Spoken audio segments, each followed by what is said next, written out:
இப்பொழுது கூட 1 யோவான் 4வது அதிகாரத்துக்கு நேராக உங்கள் வேதாகமத்தை திருப்பிக் கொள்ளுங்கள். 1 யோவான் 4வது அதிகாரம் அதனுடைய 5ஆம் அதிகாரம், மன்னிக்கணும், 1 யோவான் 5ஆம் அதிகாரம் அதனுடைய 4வது வசனம். 4வது வசனத்தை 4ஆம் அதிகாரம் என்று சொல்லிவிட்டேன். ஓகே, 5ஆம் அதிகாரம் அதனுடைய 4வது வசனத்தை வாசிக்கும் போது இப்படி எழுதப்பட்டது. நான் உங்களுக்கு வாசிக்கிறேன். ஒருவேளை நீங்கள் கைகளை வேதாகமத்தை வைத்து சொன்னால் என்னோடு கூட சேர்ந்து நீங்கள் மனதிலே வாசிக்கும்படி கேட்டுக்கொள்கிறேன். 1 யோவான் 5ஆம் அதிகாரம் அதனுடைய 4வது வசனம். தேவனால் பிறப்பதெல்லாம் உலகத்தை ஜெயிக்கும், நம்முடைய விசுவாசமே உலகத்தை ஜெயிக்கிற ஜெயம். ஹல்லேலூயா. கர்த்தருக்கு மகிமை உண்டாகும். இருக்கிற இடத்துல உங்களுடைய கரங்களை உயர்த்தி ஒரு ஆமென் சொல்லி, ஒரு அல்லேலூயா சொல்லி இந்த வாக்குத்தத்தத்தை பெற்றுக்கொள்ளுங்க பார்க்கலாம். ஆமென். நம்முடைய விசுவாசமே உலகத்தை ஜெயிக்கிற ஜெயம். ஹல்லேலூயா. ஒரு குறிப்பிட்ட ஒரு காரியத்தை அல்ல, உலகத்திலே நமக்கு போராட்டங்கள் உண்டு என்று பைபிள் எழுதியிருக்கிறது. அந்த எல்லா போராட்டங்களையும், ஆமென், ஹல்லேலூயா, உலகத்தில் இருக்கிற எல்லா பிரச்சனைகளிலும் இருந்து என் தேவன் நமக்கு ஜெயிக்கும்படி பலனை தருகிறார்.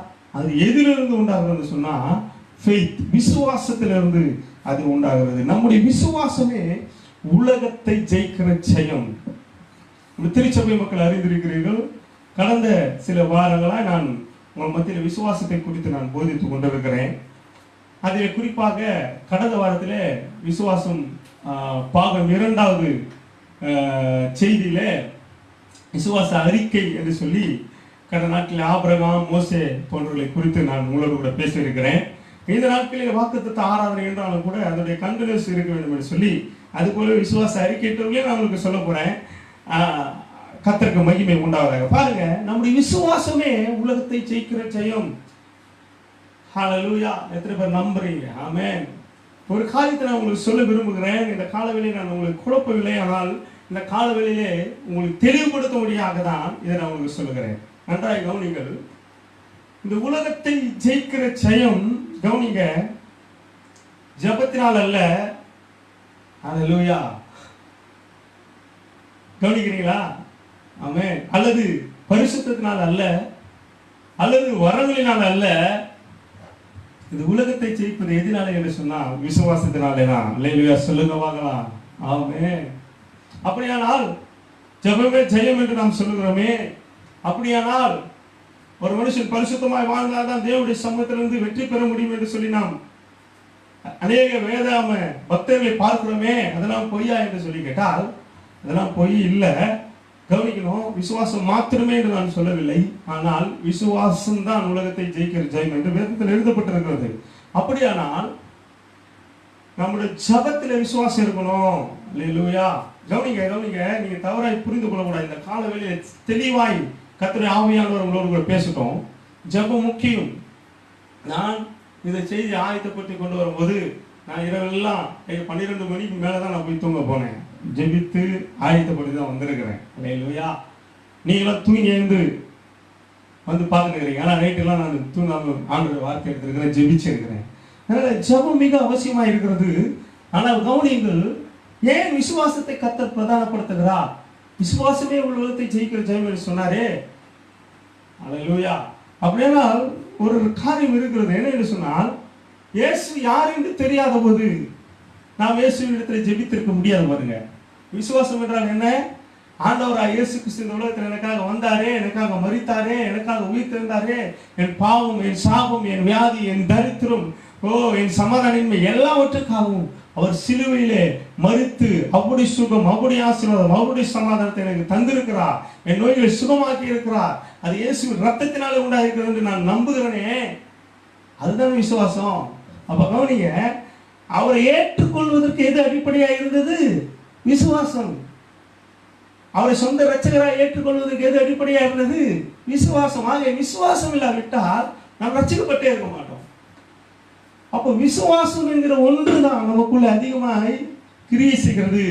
விசுவாசத்தினால் தான் ஜெயத்தை நாம் முதலாவது பெற்றோம். அப்புறம் தான் நம்ம ஜெபிக்க கற்றுக்கணும்.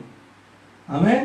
ஆண்டவராகிய இயேசு மனசுல என் பாவத்தெல்லாம் மன்னிக்காண்டவரே, நீ எனக்காக மதித்திருக்கிறீர், என் சாபத்தை மாற்றிருக்கிறீர், என்னை சுகமாக்க வல்லவர் என்று நான் விசுவாசிக்க நம்புறானவன் சொல்லும்போது நம்ம என்ன செஞ்சோம்? ரட்சிக்கப்பட்ட புதுசு நமக்கு ஜெபம் பண்ண தெரியுமா? தெரியாதுங்க. அப்போ நீ போயிட்டு ஜெபம் பண்ணிட்டு வா, அப்பதான் அவனுக்கு ஆண்டவர் வந்து எல்லாத்துல வெட்டி தருவார், பாவத்துல இருந்து சாபத்துல இருந்து அப்படி சொன்னார் ஆண்டவரே? இல்லையே. எப்போ நீ ஆண்டவர் உள்ளத்துல விசுவாசிச்சியோ அப்பவே நீ வெற்றி பெற்று விட்டாய். உன் சாபம் விட்டு போயிடுச்சு இல்லையா?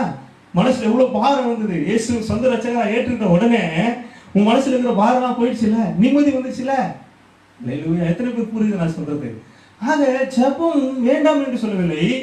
முதல் ஒரு மனிதனுக்குள்ளே எது வெற்றியை தந்தது என்று சொன்னால் அந்த சுவிசேஷத்தின் வல்லமையாகிய அந்த விசுவாசம். ஆகதான் வேதத்தில் இப்படி எழுதப்பட்டிருக்கிறது, நம்முடைய விசுவாசமே உலகத்தை ஜெயிக்கிற ஜெயம். ஆரம்பத்திலே ஆண்டவரை பத்தி கேள்விப்படும் போது நமக்கு ஜெபிக்க தெரியாதுங்க, நமக்கு பைபிள் வாசிக்க தெரியாதுங்க. ஆனா எப்படி நம்ம எல்லாவற்றையும் மேற்கொண்டோம், ஜெயித்தோம் ஆரம்பத்தில்னா விசுவாசம் தாங்க. அல்லேலூயா, ஆமென். ஆனால் மார்க் 11ஆம் அதிகாரத்தில் வாசிக்கும் போது, நீங்க ஜெபம் பண்ணும்போது விசுவாசத்தில் எவைகளை கேட்கிறீர்களோ அதை பெற்றுக்கொள்வீர்கள் என்று கர்த்தர் சொல்லி இருக்கிறார். அல்லேலூயா. அதை யாருக்கு சொன்னாரு? சீஷர்களுக்கு சொன்னாரு. அப்படியானால் ஜெபம் வேண்டாம் என்று நான் சொல்லவில்லை. ஜெபம் மிக அவசியம், மிக மிக அவசியமா இருக்கிறது. ஆனால் முதல் நம்முடைய வாழ்க்கையில வெற்றியை தந்து வந்தது, கொடுத்தது எது என்று சொன்னால் விசுவாசமா இருக்கிறது. அல்லேலூயா. இப்போ புரிஞ்சிருக்கும்னு நினைக்கிறேன் உங்களுக்கு. அதன் பிறகு நாம் கிறிஸ்துக்குள் வர, சபைக்கு வர, ஆண்டவர் வசனங்களை கேட்க, அப்போதுதான் நாம் ஜெபிக்க ஆரம்பிக்கிறோம். இப்போ நம்ம ஆவியோடு ஜெபிக்க வேண்டும், கருத்தோடு ஜெபிக்க வேண்டும். இது நம்ம கடமை. அல்லேலூயா. ஆனாலும் அந்த விசுவாசத்தோடு ஜெபிக்கணும்ன்றத சீஷர்களுக்கு சொன்னார். நீ ஜெபிக்கும் போது விசுவாசத்தோடு ஜெபம் பண்ணு, சந்தேகப்படாம ஜெபம் பண்ணு அப்படின்னு சொல்லி என்ன சொன்னாரு? அங்க அவர்களுக்கு இயேசு கற்றுக் கொடுத்தா. அப்படியானால் ஜெபவாசியமா இருக்கிறது. ஜெபம் விசுவாசத்தும் ஒன்றோடு ஒன்று பிரிக்கவே முடியாது. அது ரெண்டும் ஒன்றோடு ஒன்று இணைந்ததாக இருக்கிறது.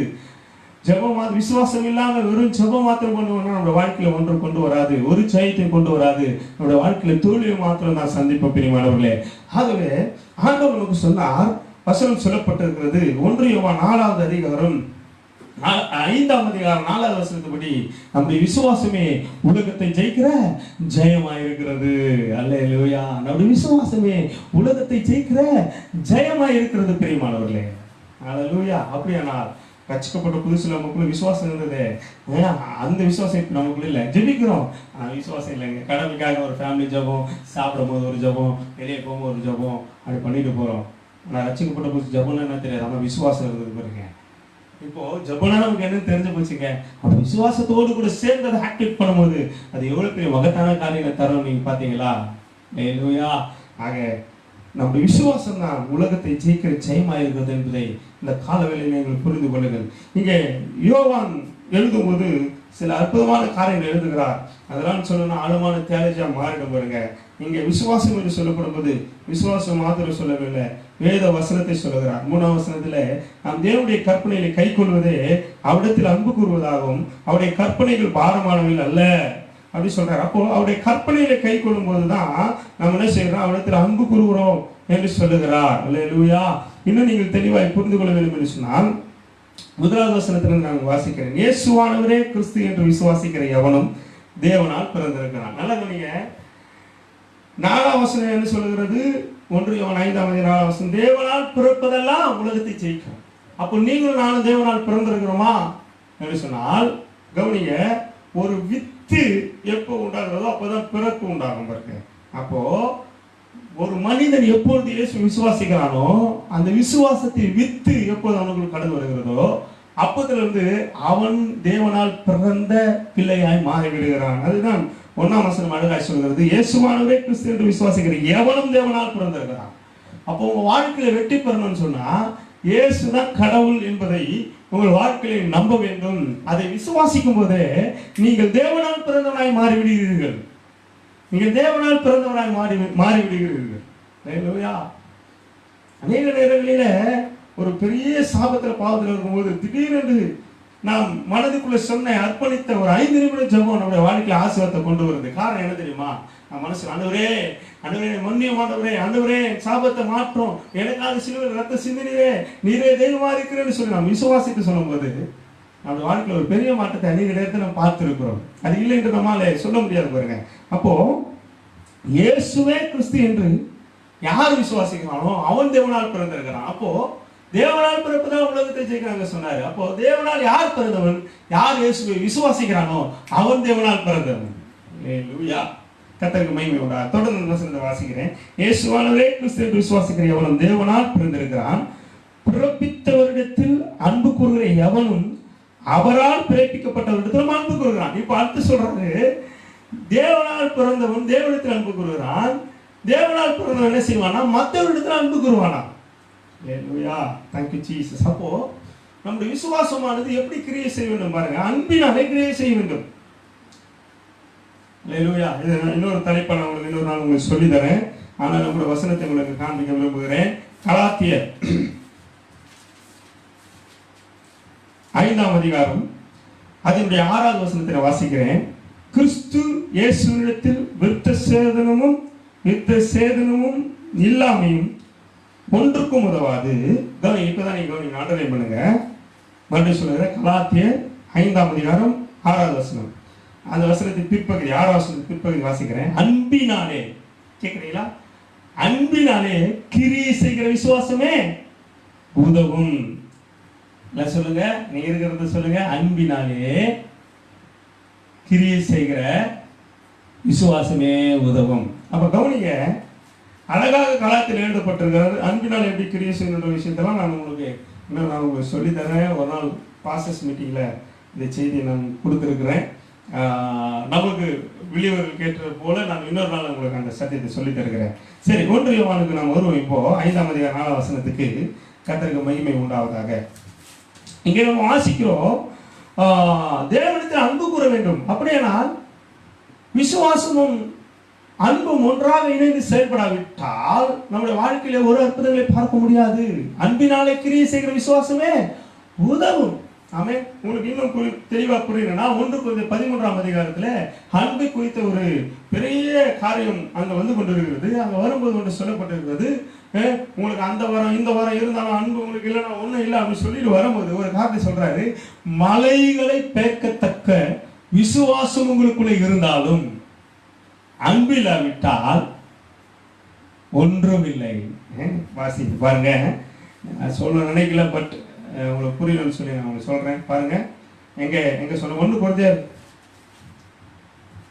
13ஆவது அதிகாரத்துல அதனுடைய 2வது வசனத்தை நான் வாசிக்கிறேன். நான் தீர்க்கதரிசன வரத்தை உடையவனாய் இருந்து சகல ரகசியத்தையும் சகல அறிவையும் அறிந்தாலும், மலைகளை பேர்க்கத்தக்கதாக சகல விசுவாசம் உள்ளவனாய் இருந்தாலும் அன்பு இருக்கிறாவிட்டால் ஒன்றுமில்லை. கவனிச்சிங்களா? மலைகளை பேர்க்கத்தக்க என்னவா சொல்லுவாங்க, என்னவா விசுவாசம். என்கிட்ட இருந்தாலும் நான் ஒண்ணும் இல்லை. இப்ப பாருங்க, நம்மளுடைய வாக்குத்தத்தம் இது ஒரு கிளாஷ் ஆகுது பாருங்க. 1 யோவான் 4ஆம் அதிகாரம் 5ஆம் வசனம், விசுவாசமே உலகத்தை ஜெயிக்கிற, உலகத்தை ஜெயிச்சுன்னு சொல்லிட்டோம், பைபிள் எழுதிருக்குது. ஆனால் 1 கொரிந்தியர் 13:2 சொல்லப்பட்டிருக்குது, மலைகளே பேர்க்கத்தக்க விசுவாசம் உனக்குள்ள இருந்தா கூட அன்பு இல்லைன்னா நான் ஒன்றுமில்லை என்று சொல்லி பவுல் சொல்றார். கலாத்தியர்ல சொல்லும் போது என்ன சொல்கிறாரு? அன்பினாலே கிரியை செய்கிற விசுவாசமே உதவும். அப்ப கவனிங்க, இந்த விசுவாசமே உலகத்தை ஜெயிக்கணும் அப்படின்னா, என்கிட்ட விசுவாசம் இருக்குது நான் உலகத்தை ஜெயிச்சுக்குவேன் அப்படின்னு சொன்னா நம்ம எப்போ உலகத்தை ஜெயிச்சிருக்கணும்? நம்ம சின்ன ஒரு வறுமையை ஜெயிக்க முடியல, சின்ன ஒரு பாவத்தை ஜெயிக்க முடியல. அல்லேலூயா, ஜெயிச்சு ஒண்ணு நடக்க மாட்டேது. அப்ப ஏன் நடக்க மாட்டேன்னா தெளிவா எழுதப்பட்டிருக்குது, விசுவாசங்கிற வாரம் மலையிலே பேர்க்கத்தக்க விசுவாசம் இருந்தாலும் அன்பு இல்லைன்னா நான் ஒண்ணுமே இல்லை அப்படின்றாரு. கலாத்தியரை வாசிக்கும் போது சொல்றாரு, அன்பினாலே கிரியை செய்கிற விசுவாசமே உதவும். அல்லேலூயா.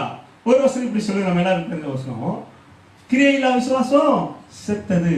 அப்ப கிரியை உள்ள விசுவாசம் தான் அங்க ஜீவனை கொண்டு வருது. கிரியை உள்ள விசுவாசம் எது அப்படின்னா அன்பு. ஆமே, அன்பு. சரி, இதெல்லாம் குறித்து நம்ம பின்னாடி பார்க்கலாம். ஆக அன்பும் விசுவாசமும் சேர்ந்து செயல்படும் போது இந்த உலகத்தை நீங்கள் ஜெயிக்கலாம். அல்லேலூயா.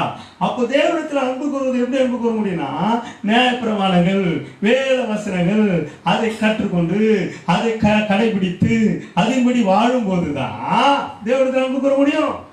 ஹலோ, எப்படி ஒன்னோடு ஒன்று மிங்கலாக பாருங்க. அல்லேலூயா. புரிய நினைக்கிறேன்.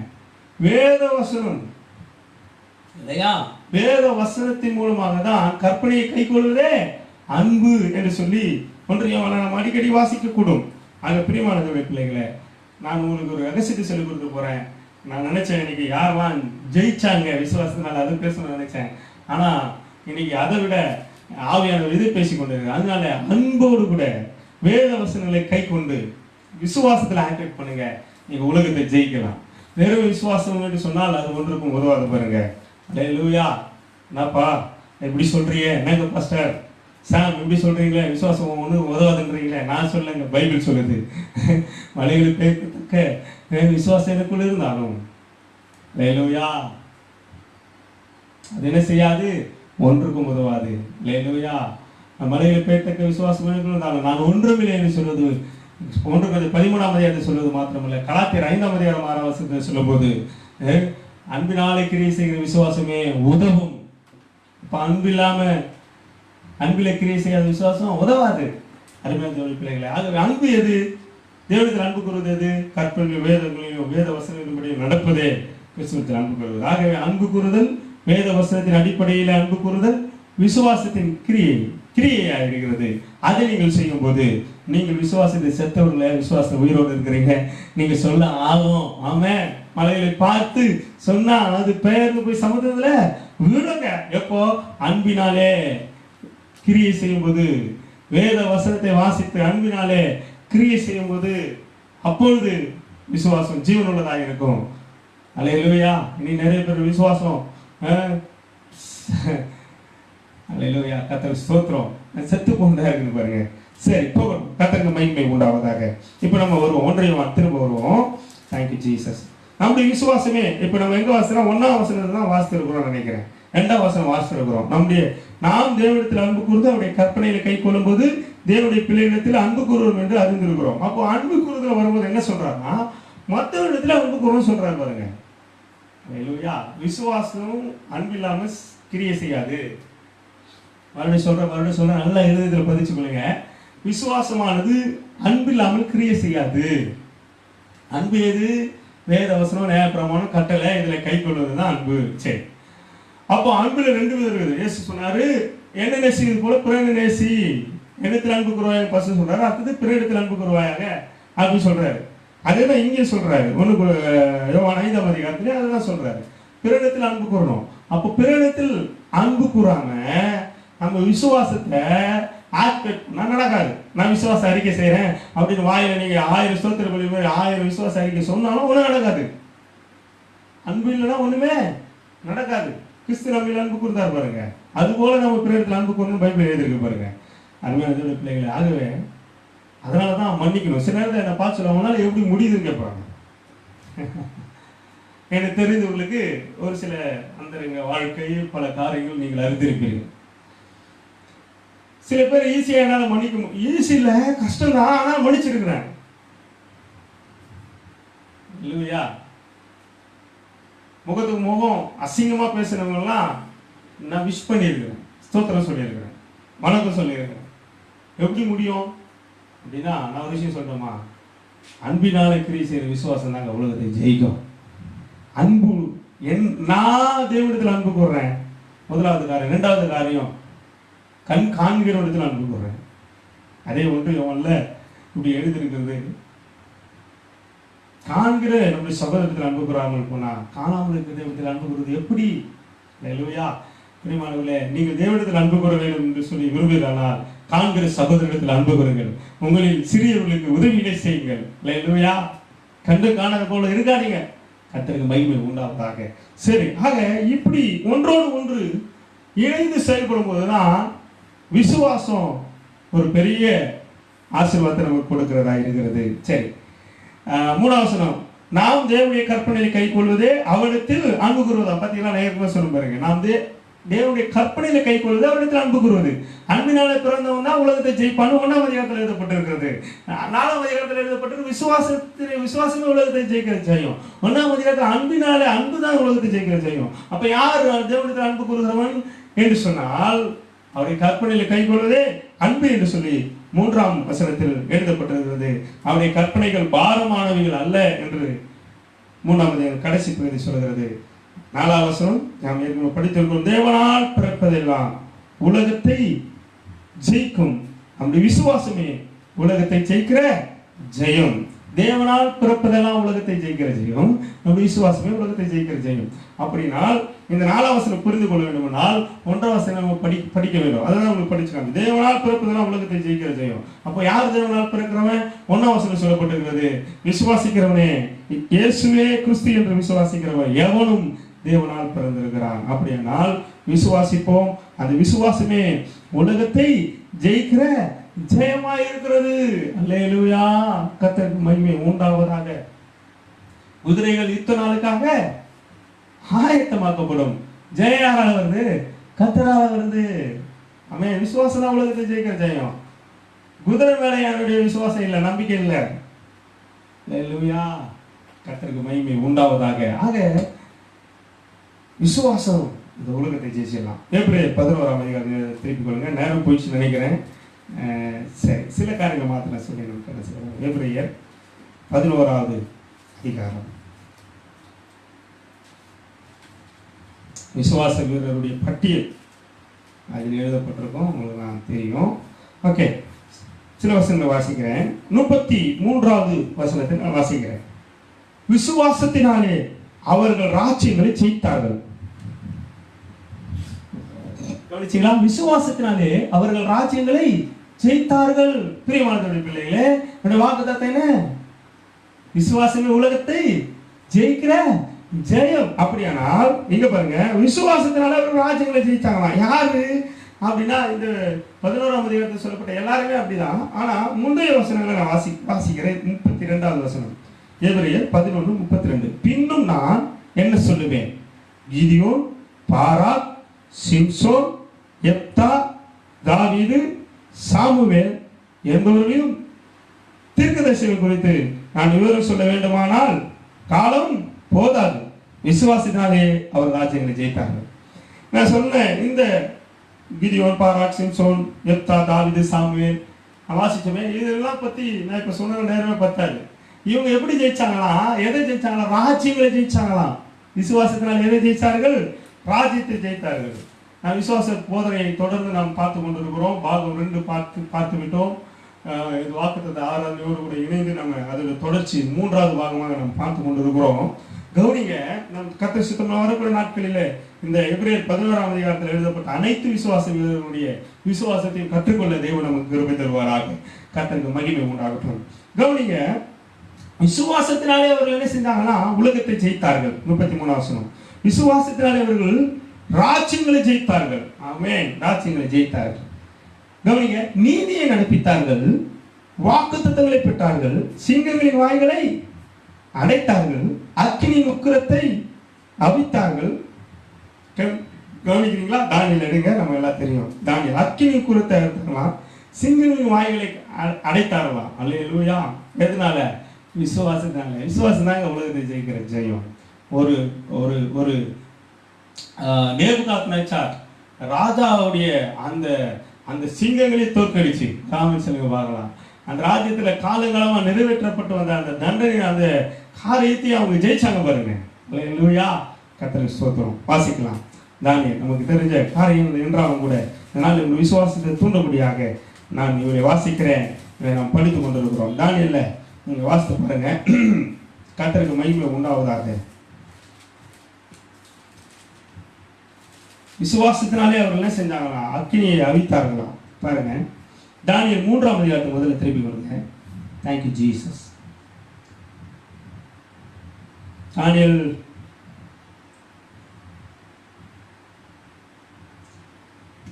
கர்த்தருக்கு மகிமை உண்டாவதாக.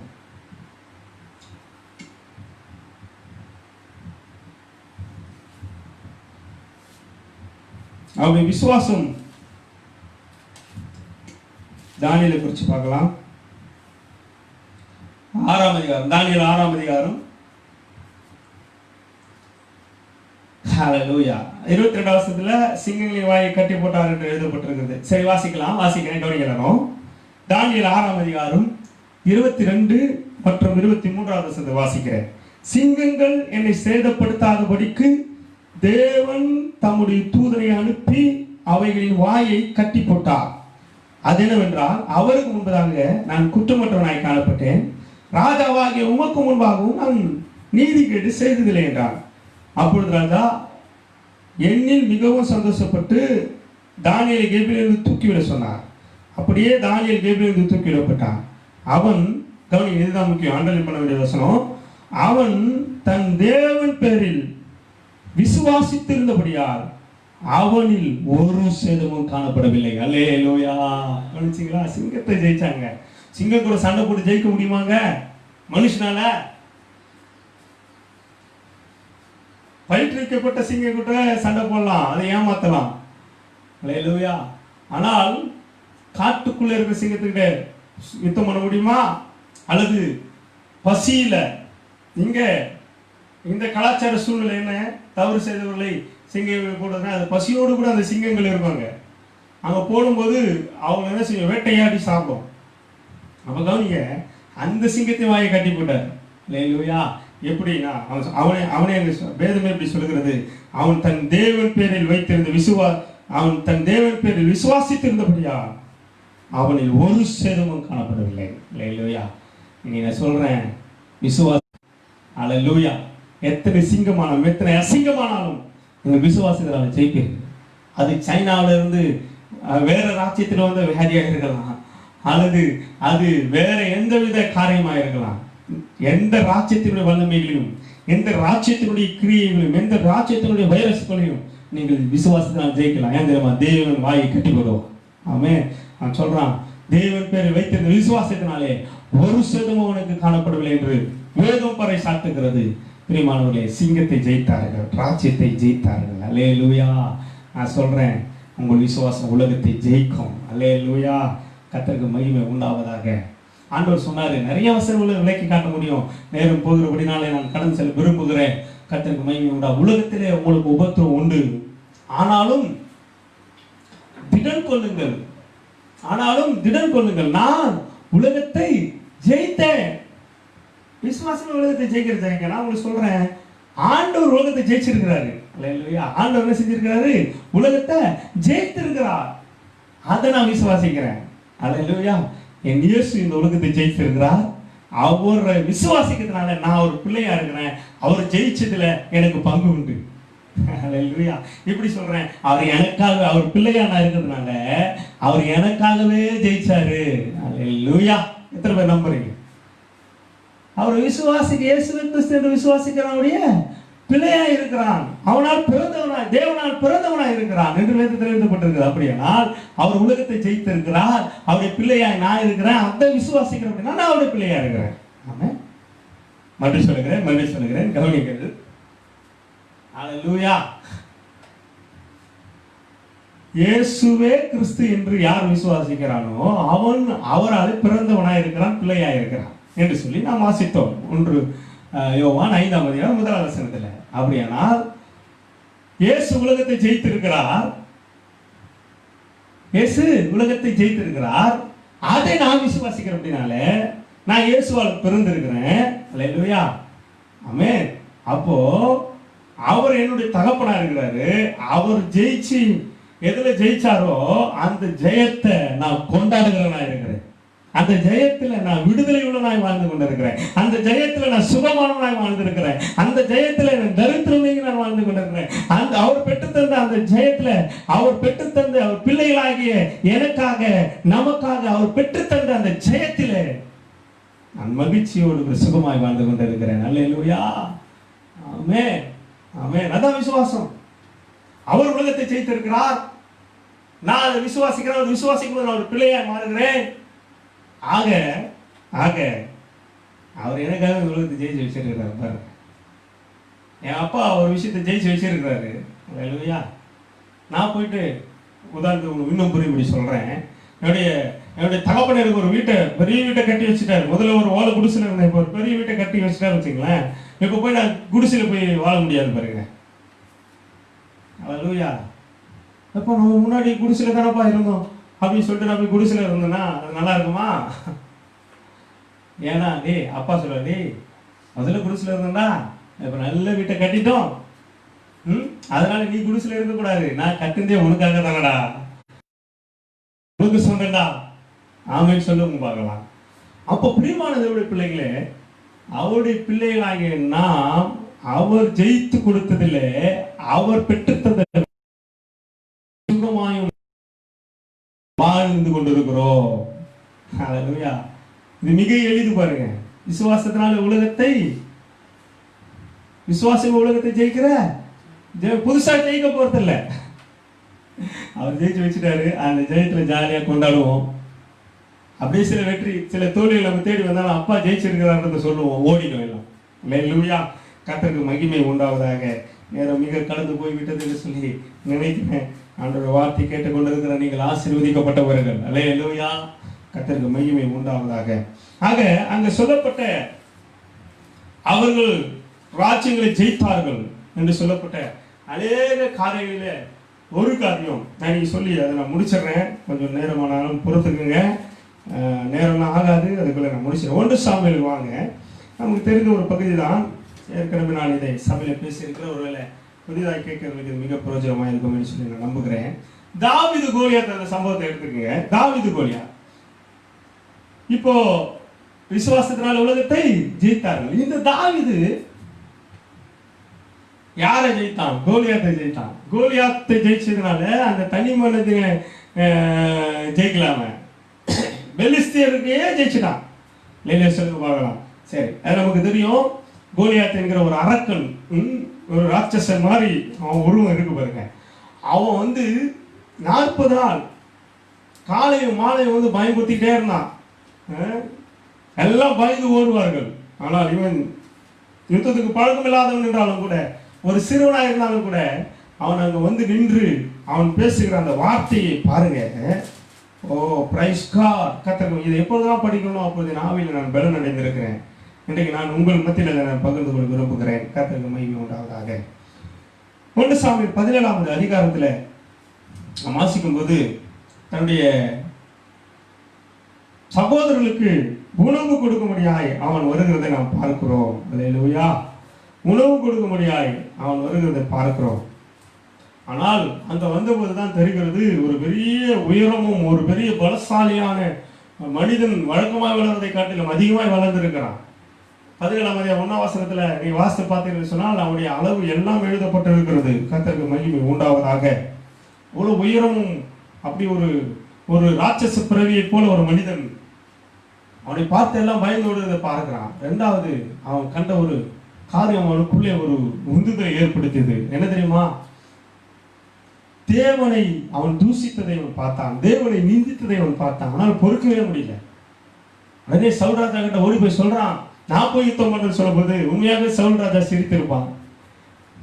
இத்தனை வருஷம் நாங்கள் யுத்தத்தில் இருக்கிறோம், பயிற்றுவிக்கப்பட்டிருக்கிறோம், இத்தனை போர்படை வீரர்கள், ஸ்பெஷல் கமாண்டர்ஸ் எல்லாம் இருக்கிறாங்க, அவங்களே பயந்து ஓடுறாங்க. ஏன்னா அவன் உருவம் அவ்வளோ ஏற்கனவே சின்ன வயசுல யுத்தம் படிச்சவன் வேற, அதனால அவங்கெல்லாம் போய் ஒன்றும் செய்ய முடியாதுப்பா அப்படின்னு சொல்லி சொன்னபோது சொல்றான், இல்ல என் தேவனுடைய நாமத்தை நிந்திப்பதற்கு இவன் ஏமாத்திரம் என்று சொல்கிறதை பார்க்கிறோம். அவன் விசுவாச அறிக்கையை நாம் பார்ப்போம் என்று சொன்னால் மிக ஆச்சரியமான ஒரு காரியமாக இருக்கிறது.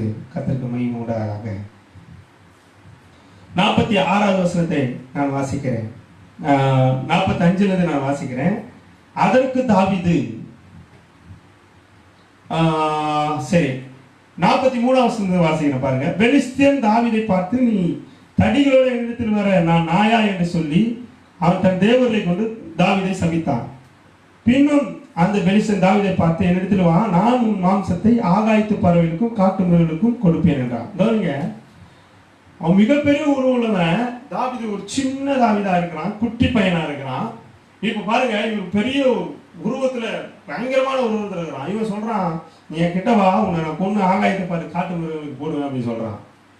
இப்ப தாவீது என்ன சொல்றான் பாருங்க. அதற்கு தாவீது பெலிஸ்தரை நோக்கி, நீ பட்டயத்தோடும் ஈட்டியோடும் கேடகத்தோடும் என்னிடத்தில் வருகிறாய், நானோ நீ நிந்தித்த இஸ்ரவேலின் ராணுவங்களின் தேவனாகிய கர்த்தருடைய நாமத்தில் வருகிறேன். அல்லேலூயா. அதான் விசுவாசம் பாருங்க. விசுவாசம் என்னது பாருங்க. அவன் பட்டயம் வச்சிருக்கிறான், கேடகம் வச்சிருக்கிறான், ஈட்டி வச்சிருக்கிறான், மற்ற எல்லா பொருளும் வச்சிருக்கிறான். அப்ப என்ன சொல்றான், உன் நம்பிக்கை அது மேல இருக்குது, ஆனா என் நம்பிக்கை பாரு, ஏன் எதுவுமே இல்லை, என் நம்பிக்கை தெரியுமா, என் விசுவாசம் தெரியுமா. அவன் சொல்றான், நான் எதனால வரேன் தெரியுமா, நீ பட்டயத்தோடு வர, நான் எதுல வரேன் தெரியுமா, நான் எதோட வரேன் தெரியுமா, நான் விசுவாசத்தோடு வரேன். அல்லேலூயா. சொல்றான், நீ நிந்தித்த தேவனுடைய நாமத்தினால வரேன். அண்ணன் ஒரு விசுவாச அறிக்கை பாருங்க.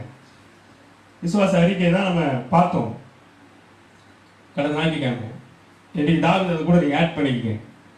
சொல்றான், நீ பட்டயத்தோடு வர, கேடகத்தோடு வர, நீ நிந்தித்த தேவனுடைய நாமத்தினால வர. விசுவாசத்தை பாருங்க. அல்லேலூயா. அப்ப சவுலுக்கு தேவன் அல்லவா, அல்லையா? அல்லேலூயா. சவுலுக்கு தேவன் இல்லையா? ஆமென். மற்ற இஸ்ரவேலுக்கு தேவன் இல்லையா? அவர்களும் அமைதியா இருக்கிறாங்க, அவங்களுக்கு அந்த விசுவாசம் இல்லை. ஆனா இந்த தாவீது ஏன் அவங்களுக்கு விசுவாசம் இல்லைன்னா, உருவத்தை பார்த்துட்டாங்க, சூழ்நிலையை பார்த்துட்டாங்க, காலையும் மாலையும் வந்து பயமுறுத்துறான் பாருங்க, ஓடுறாங்க எல்லாம் தெரிச்சு. ஆனா இந்த சின்ன தாவீது தேவன் மேல உள்ள வைராக்கியத்தினால விசுவாசத்தினால பேசுறான். நீ கேடகத்தோடு வரலாம், நீ பட்டயத்தோடு வரலாம், ஆனா நான் நீ நிந்தித்த தேவனுடைய நாமத்தினால வருகிறேன்னு சொல்லி அவன் விசுவாசத்தை அறிக்கிட்டான். மாத்திரமல்ல, பாருங்களேன் அந்த இடத்துல என்ன சொல்றான் பாருங்க, அவன் ஒரு காரியத்தை பிலீவ் பண்ண. என்ன தெரியுமா, நான் ஒரு தனிநபர் அல்ல, நான் ஒரு தனிநபர் அல்ல. அவன் சொல்லும்போது என்ன வார்த்தையை கூட சேர்த்து பேசுறான் பாருங்க. இப்படிதான் விசுவாசத்துல பேச பழகுங்க. சும்மா விசுவாசம் வந்துடாது ஆயில. அது ஏற்கனவே அவனுக்குள்ள அந்த அப்படிப்பட்ட தியானங்கள் இருந்திருக்கு பாருங்க. அவன் என்ன சொல்றான் பாருங்க, நானும் 45 வாசிக்கிறேன், நானும் நீ நிந்தித்த இஸ்ரவேலுடைய ராணுவங்களின் தேவனாகிய சேனையின் கர்த்தர் நாமத்தில் வருகிறேன். அல்லேலூயா. பல உட்கருத்தான காரியங்கள் உண்டு. அல்லேலூயா. சரி போகட்டும், அடுத்து வாசிக்கலாம். 46 இன்றைய தினம் கர்த்தர் உன்னை என் கையில ஒப்பு கொடுப்பார். நான் உன்னை கொன்று உன் தலையை உன்னை விட்டு வாங்கி பெலிஸ்தருடைய பாளையத்தில் பிணங்களை இன்றைய தினம் ஆகாயத்து பறவைகளும் பூமியின் காட்டு மிருகங்களும் கொடுப்பேன். அதனால் இஸ்ரவேலின் தேவன் ஒரு உண்டு என்று பூலகத்தார் யாவரும் அறிந்து கொள்ளலாம். அவன் வெறுமனே சொன்னா, கோலியாத் தாவீதை பார்த்து, நான் உனக்கு கொண்டு ஆகாயத்து பறவை போடுவேன். ஆனா இவன் சொல்றான், உனக்கு கொண்டு உன் தலையை வெட்டி வார்த்தை பேசுறான் பாருங்க. உருவத்தை பார்த்த பிறகும் பேசுறான், இவ்வளோ பெருசா நிற்கிறான். அதான் விசுவாசம். விசுவாசத்தை அறிக்கை எடுக்கிறான். அல்லேலூயா. கர்த்தருக்கு மகிமை உண்டாவதாக. அடுத்து 47 வாசிக்கிறேன். கர்த்தர் பட்டயத்தினாலும் மீட்டினாலும் ரட்சிக்கிறவர் அல்ல என்று இந்த ஜனக்கூட்டமெல்லாம் அறிந்து கொள்ளும். யுத்தம் கர்த்தருடையது, அவர் உங்களை எங்கள் கையில் ஒப்பு கொடுப்பார் என்றான். அல்லேலூயா.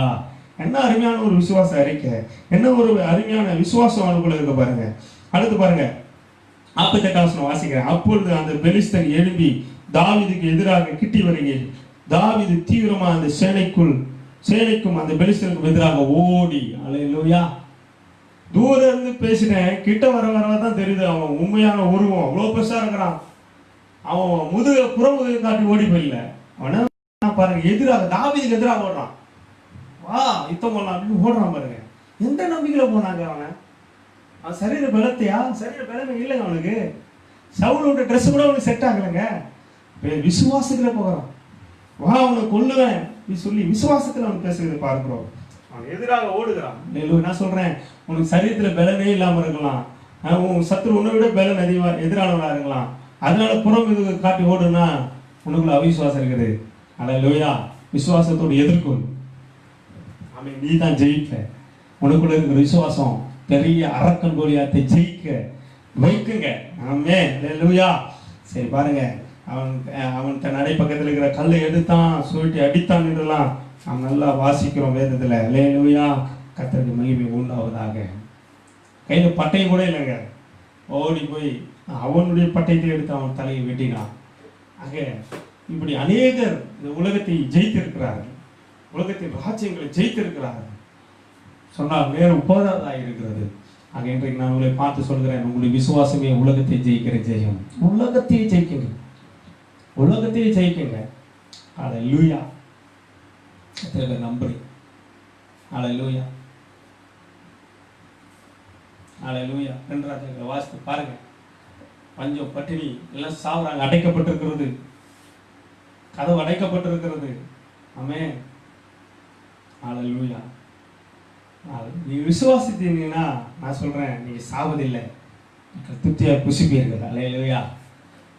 நீ பஞ்சம் உன்னை தோற்கடிக்க முடியாது. நான் சொல்றேன், உன் வியாதி உன்னை தோற்கடிக்க முடியாது. எந்த மந்திரமோ தந்திரமோ உன்னை தோற்கடிக்க முடியாது. எந்த வறுமை உன்னை தோற்கடிக்க முடியாது. விசுவாசித்தால் உலகத்தையும் ஜெயிக்கலாம், உலகத்தையும் ஜெயிக்கலாம். ஐயோ, இந்த மனுஷனால என்னால ஜெயிக்க முடியாதுன்னு சொல்லாத. அவ்வளவு பெரிய கோலியாத்தியே தாவீது ஜெயித்தான். ஐயோ, இந்த மனுஷனெல்லாம் ஜெயிக்க முடியாதுங்க, அவன் மிருகம் போலங்க அப்படின்னு சொல்றீங்களா? சிங்கத்தையே நீ ஜெயிக்கலாம் விசுவாசம் உனக்குள்ள இருந்தா. ஐயோ, நெருப்பு மாதிரிங்க அவன் சுற்றுவாங்க. ஏங்க, விசுவாசம் உனக்குள்ள இருந்தா சாத்ராக் மேஷாக் ஆபேத்நேகோ அந்த அக்கினி அவங்களை சேதப்படுத்தலைங்க. அக்கினியே ஜெயிக்கலாம், நெருப்பியே ஜெயிக்கலாம். ஆமென். விசுவாசத்தை நான் தூண்டுகிறேன். தாவீது போல விசுவாசம் அடிக்கடி எங்கள் உலகத்தை ஜெயிப்பேன். எப்போ இயேசு விசுவாசியம், இயேசு எனக்காக உலகத்தை ஜெயிச்சு இருக்கிறாரு அப்படின்ற விசுவாசம் அப்பவே அவருடைய பிள்ளையா மாறிட்டீங்க. அவருடைய ஜெயத்தின் கொண்டாட்டத்துக்குள்ள நீ நுழைஞ்சிட்டீங்க. அதை நீங்கள் அனுபவிப்பீர்கள் இயேசுவின் நாமத்தினாலே. தெரியுமா அதனுடைய பிள்ளைகளே, விசுவாசமே உலகத்தை ஜெயிக்கிற ஜெபம். அது அன்போடு கூட வேத வசனங்களின்படி அன்பு கூர்ந்து நாம் செயலாற்றும் போது, வாயில அறிக்கை செய்யும் போது நிச்சயமாக நீங்கள் இந்த உலகத்தை ஜெயிப்பீர்கள் என்பதில் எந்தவித சந்தேகமும் இல்லை. அல்லேலூயா. கர்த்தருக்கு மகிமை உண்டாவதாக. இந்த வார்த்தைகள் பிரயோஜனமாக இருக்கும் என்று சொல்லி நான் நம்புகிறேன். ஒரு சிறிய அறிவிப்பு, நீங்கள் ஜெபித்துக் கொள்ளுங்க. ஒவ்வொரு ஆண்டும் ஜூலை மாதத்தில் 7ஆம் மாதத்தில் 7 நாள் துதி ஆராதனை நாம் நடத்துவது வழக்கம். எனக்கு சபைகள் திறக்கப்படாத ஒரு சூழ்நிலை இருக்குது, அப்படின்னாலே நடத்த வேண்டாம் என்று சொல்லி நினைத்து கொண்டிருந்தேன். கடைசியாக சரி நடத்தலாம் என்று சொல்லி நான் திட்டமிட்டேன். ஒரு சில பேர் பாஸ்டர்மார்கிட்ட ஃபோன் பண்ணி கேட்டிருக்கிறீங்க, உங்களுக்கு நான் நன்றி தெரிவித்துக் கொள்கிறேன். கர்த்தருக்கு சித்தமானால் அதை நடத்த திட்டமிட்டு இருக்கிறோம். அங்கே ஜெபித்துக் கொள்ளுங்கள். இன்று மாலையில் அதை நடத்தலாமா என்று சொல்லி நாங்கள் யோசித்துக் கொண்டிருக்கிறோம். உங்களுக்கு அறிவிப்புகள் வரும். இன்று மாலையிலிருந்து 7ஆம் தேதி மாலை வரை தினமும் 7லிருந்து 8 மணி 1 மணி நேரம் ஆராதனை நடத்த திட்டமிட்டு இருக்கிறோம். அதுக்கான சரியான நபர்களோடு பேசி கொண்டிருக்கிறோம். சில ஊழியக்காரர்கள் ஆராதனை வீரர்களை அழைத்து நடத்த வேண்டும் சொல்லி நான் திட்டமிட்டிருக்கிறேன். ஆக சரியான இன்று மாலைக்குள்ளே நாங்கள் அறிவிப்போம். ஆக ஜெபித்துக் கொள்ளுங்கள். கர்த்தர்களை ஆசீர்வதிப்பாராக. இப்பொழுது நாம் கண்களை மூடி ஜெபிக்கலாம். நீங்கள் உலகத்தை ஜெயிக்க போகிறீர்கள். ஆமென். ஜூன் மாதம் வரைக்கும் என்ன பிரச்சனைலாம் ஜெயிக்க முடியாமல் இருந்தீங்களோ, பேஸ் பண்ணவே பயந்து ஒளிஞ்சுன்னு இருந்தீங்களோ, அந்த பிரச்சனைலாம் பேஸ் பண்ண போறீங்க. நீங்க ஜெயிக்க போறீங்க. ஏன்னு சொன்னால் நீங்கள் தேவனை விசுவாசிக்கிறீர்கள், தேவனிடத்தில் அன்பு கூறுகிறீர்கள். உங்களை நிச்சயமாய் தேவன் ஜெயிக்க வைத்திருக்கிறார். அவர் ஏற்கனவே ஜெயித்து விட்டார். ஜெய கிறிஸ்து உங்களோடு கூட வருவாராக. ஆமென். கண்ணை முடிச்சு வைக்கலாம். நல்ல பிதாவே, துதிக்கிறோம். நாளைகளோடு கூட பேசுகிற வார்த்தைகளுக்காக ஸ்தோத்திரம். இந்த விசுவாசம் சில நேரங்களில் தளர்க்கப்பட முடியாது. எங்களுடைய பெரிய பிரச்சனை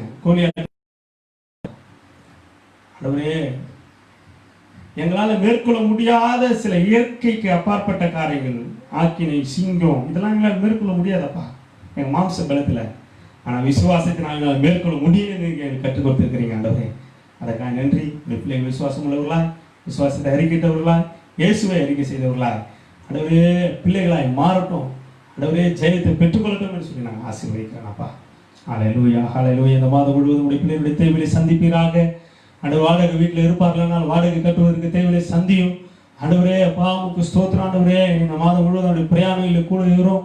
ஆண்டவரே பெட்ரோல் தேவையை சந்தியும், சிலிண்டர் தேவையை சந்தியும். ஆண்டவரே உமக்கு ஸ்தோத்திரம். ஆண்டவரே ஹல்லேலூயா. இன்னும் என்னென்ன அத்தியாவசியமான தேவைகள் இருக்கிறதோ அவையெல்லாம் சந்தித்து நடத்துவீராக. ஆண்டவரே உமக்கு ஸ்தோத்திரம். ஆண்டவரே கொரோனா போன்ற வியாதிகள், ஆண்டவரே மற்ற எந்த வியாதிகளும் ஆண்டவரே ஜனங்களை அணுகாதபடி கர்த்தனை கேடகமாக இருந்து பாதுகாத்துக் கொண்டிருப்பதற்காக நன்றி. இதுவரை பாதுகாத்த, இனிமேலும் பாதுகாக்க போறதுக்காக நன்றி ஆண்டவரே. ஒருவேளை அக்கினி என்ற வியாதியில இருக்கலாம், சிங்கம் என்கிற குகையில இருக்கலாம் ஆண்டவரே. ஆனாலும் அவங்களை ஜெயத்தை தந்து உடைய பிள்ளைகள் குகையிலிருந்து வெளியே வருவார்களாக. ஹோலி ஸ்பிரிட், ஒருவேளை கொரோனால யாராவது இருப்பார்கள் சொன்னால் அந்த சிங்க குகையிலிருந்து ஆண்டவரே, அந்த அக்கினி சூழலிலிருந்து உங்களுடைய பிள்ளைகள் வெளியே வருவார்களாக. ஆண்டவரே ராஜ்யங்களை ஜெயிக்கிற விசுவாசத்தின் வல்லமை ஆண்டவரே ஒவ்வொரு சரீரத்தில் கடந்து போவதாக வெளியே வருவார்களாக என்று ஜெபிக்கிறேன் ஆண்டவரே. அந்த விசுவாசத்தை அறிக்கை செய்யட்டும். பெரிய காரணம் செய்வீராக.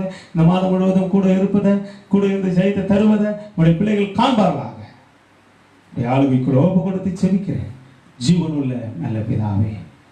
ஆமென், ஆமென், அல்லேலூயா. கர்த்தரை ஆசீர்வதிப்பாராக. எல்லாரும் சேர்ந்து சொல்லுவோம். என் ஆத்துமாவே கர்த்தரை ஸ்தோத்திரி, என் முழுமையுடைய பரிசுத்த நாமத்தை ஸ்தோத்திரி. என் ஆத்துமாவே கர்த்தரை ஸ்தோத்திரி. அவர் செய்த சகல உபகாரங்கள் வருவாதே. ஆமென், ஆமென். God bless you. கர்த்தர் உங்களை ஆசீர்வதிப்பாராக. விசுவாசத்தோடு வாழுங்கள். நீங்கள் இயேசு விசுவாசிக்கிறபடினால் நீங்கள் அவருடைய பிள்ளையாக இருக்கிறீர்கள். அவர் உங்களுக்கு ஜெயத்தை ஏற்கனவே தந்திருக்கிறார். விசுவாசிங்கள், விசுவாசி அறிக்கையிடுங்கள். கர்த்தர் உங்களை ஆசீர்வதிப்பாராக. God bless you.